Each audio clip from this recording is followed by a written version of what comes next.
If you've been already on my channel, you would know that Sea of Thieves is objectively my most played game ever. It's been years that I'm playing it. For the people who are more used to this game, they would remember like the old school versions when, for example, a skull fort in the sky was not indicated by a grey skull but was a red one. Yep, I've been on this game since that time, and you know, I was like, it was good time for me to share a few insights about the game and talk a little bit about what I like. Yeah. As all of you may know or not, Sea of Thieves is a game that is mainly axed around adventure, exploration of the seas, and PvP. Okay? The PvP can be through ship versus ships, and you can find yourself fighting, TDMing directly either on each one's ships or on islands, fortifications, etc. May you be playing this game 2 years, 3 years, 4 years, or I don't know how many years, one thing that is not gonna change is the fact that you cannot win power. You have the same power at day 1 that at day 600. Your weapons will constantly do the same amount of damage if, of course, we omit hit rate.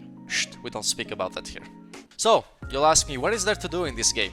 If you cannot get more powerful, why sink in thousands and thousands of hours in this game like I did? Well, I would say first of all the ability to enjoy each update that come into this game. New adventure come every few months, like soon we're gonna have the Legend of Monkey Island update that is arriving. Before that we had the amazing Pirate of Caribbean Tall Tales that were memorable as hell.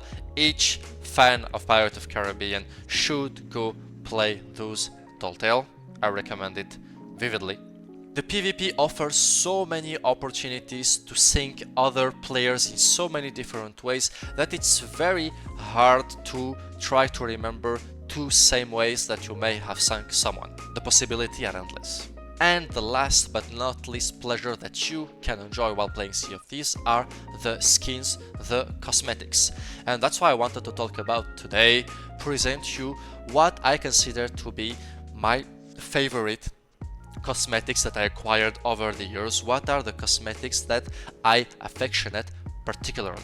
Number one, the Sea Dog PvP sets that came straight from the arena, and most particularly the Triumphant Sea Dog set. One of the reasons why I affectionate this set particularly is that first of all, you cannot win it anymore since arena is over, so it's some kind of legacy cosmetic that basically tells a story to other pirates that you were there, that you enjoyed this particularly beloved content by a decent amount of player. I know that on the big base of players it was not the most played content, that's one of the reasons why it was stopped, but I kept a very good souvenir of this content and I was very sad to see it stop. I definitely hope that in the future this video game company works on a new mode that reminisces of the arena, maybe some kind of, I would say, battle royale maybe system. I'm crossing my fingers for that, but yeah, definitely this set is for sure one of my favorites. Another skin that is one of my favorites, you can see it here if I close up a little bit, it is the Golden Curse. The Golden Curse that my pirate is wearing right now. One of the reasons why I affectionate it particularly is because to get this Golden Curse you need to do a certain amount of time all the base Tall Tale of Sea of Thieves. The Tall Tale are basically the full adventure mode, the storytelling storylines of this game that you can explore solo or with friends. It gives you firsthand the ability to live many Sea of Thieves adventures.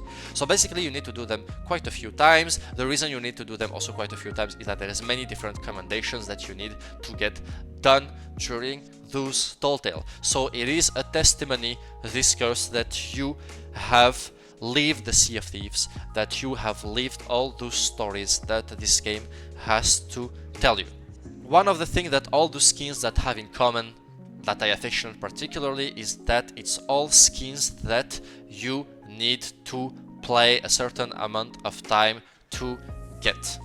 I really feel like those kind of skins are the most rewarding because you need to put in the hour, and it is testimony of your game achievement. This game offers the ability to get skins through a cash shop that is called the Pirate Emporium, but what I really appreciate Sea of Thieves for is that they always, at least I feel to my taste, that they always kept it in a way that the skins that you get through time and effort through these games tend to always be more prestigious, more pretty, more beautiful than the ones that you may get through the Pirate Emporium. And I like that. I feel like nowadays a lot of games lack that side. Skins that cannot be bought through a cash shop, that can only be gotten through your effort through a game, and are testimony of this time past, of all those hours of pleasure that you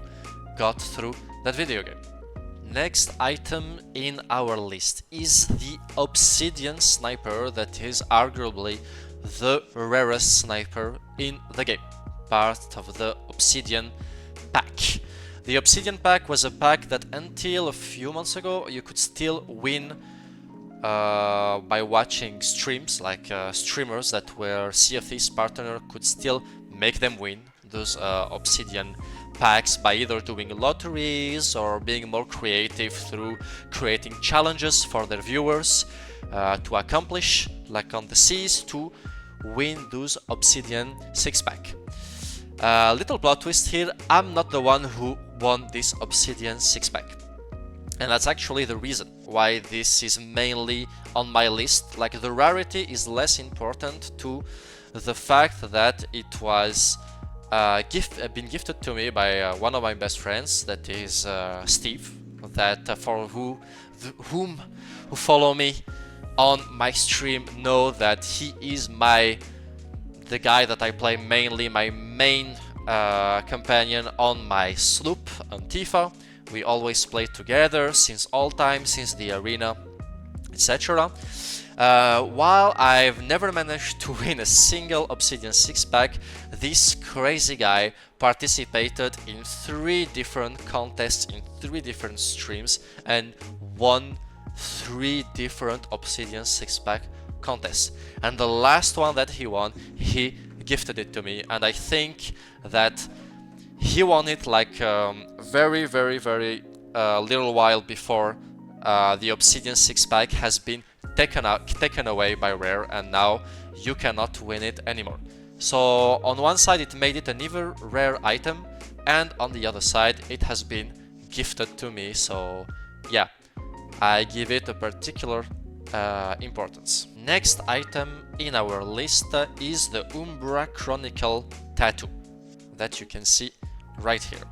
One of the reasons why I'm a bit particularly attached to this tattoo is linked to the way that you need to win it. Basically, you need to do a big set of commendation that falls in the Umbra Chronicles.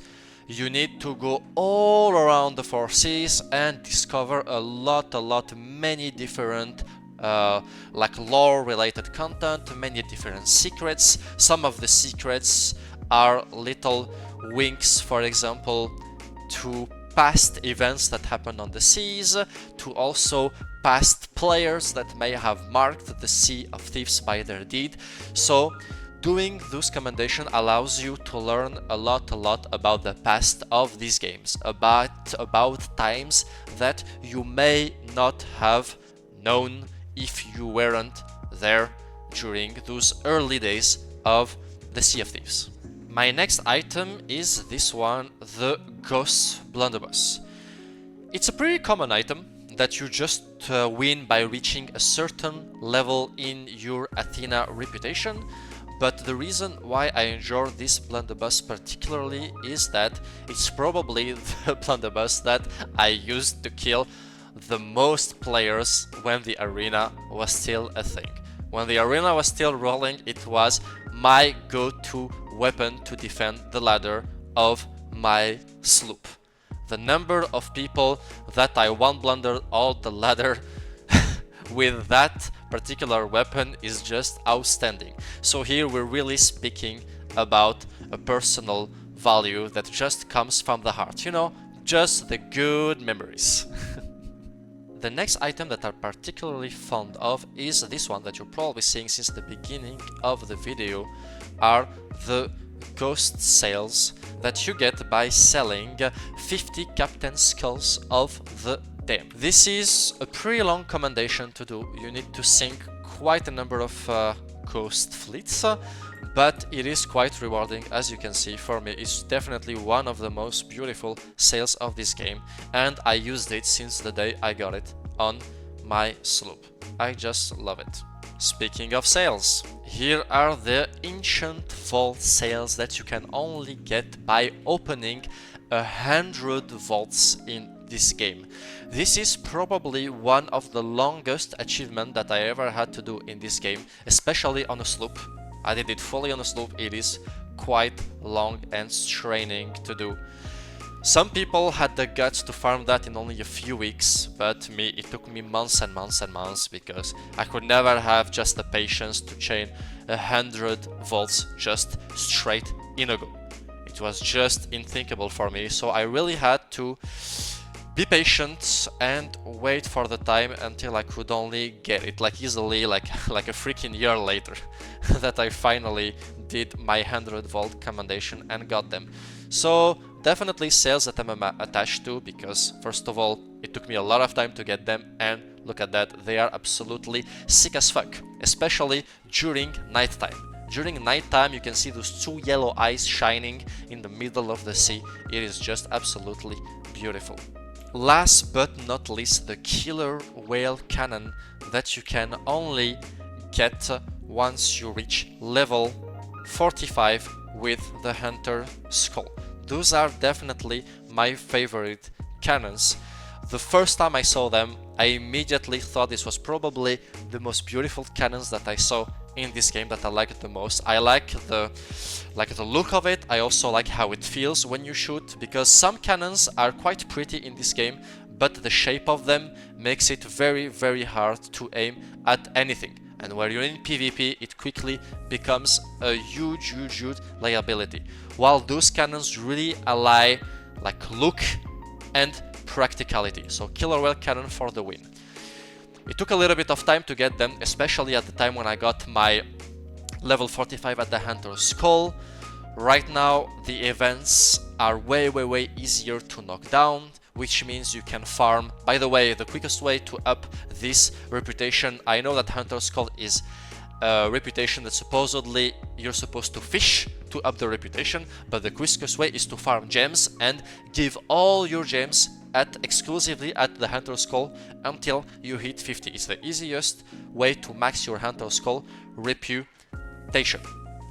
And at the time when I was upping that reputation, reaching level 45 even with the gems was quite an achievement. I would say even today, to get the necessary gem to hit 45 is still an achievement. So all the people who are trying to farm those glorious cannons, hang in there. I believe in you. You can do it, guys.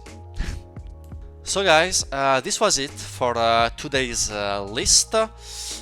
Even though it's been years that I'm playing these games, trust me, I'm far from being finished. There's still some items that you can win in the game by farming some long-lasting commendation that I still need to knock down till today. There's actually 2 commendations that I'm working heavily on that I should probably finish, I would say by September, but I'm not saying much more. I want to keep the surprise for you guys. So definitely the reason why I'm doing that, I did that video, is first of all to share a little bit of my passion for this game with the people who are already playing this game, and also for the people who never touched Sea of Thieves today, to say to them, if you want to play a video game that respects your time, especially skin wise, to not have to farm I don't know how many commendations to get skins that later on are gonna be completely topped and destroyed by what you can find into the cash shop of any game that you can buy with real money. Sea of Thieves may be the game for you. Give it a try, you may enjoy it. In the meantime, guys, have fun and see you next time. Bye bye.